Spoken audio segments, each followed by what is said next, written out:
பற்றி யாரு அடையன்னு சொன்னால் என்ன? இந்த காதில் வாங்கி அதை அந்த காதில் தள்ளு.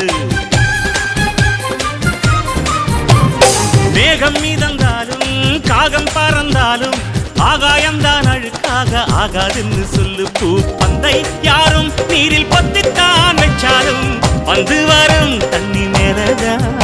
ஆட உன்னை யாரும் ஓரம் கட்டித்தான் வச்சாலும் தம்பி வாடா வந்து போலத்தான்.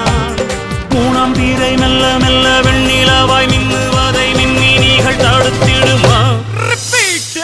சக்தி எல்லாம் ஒன்று சேர்ந்தாரே சொர்க்கம்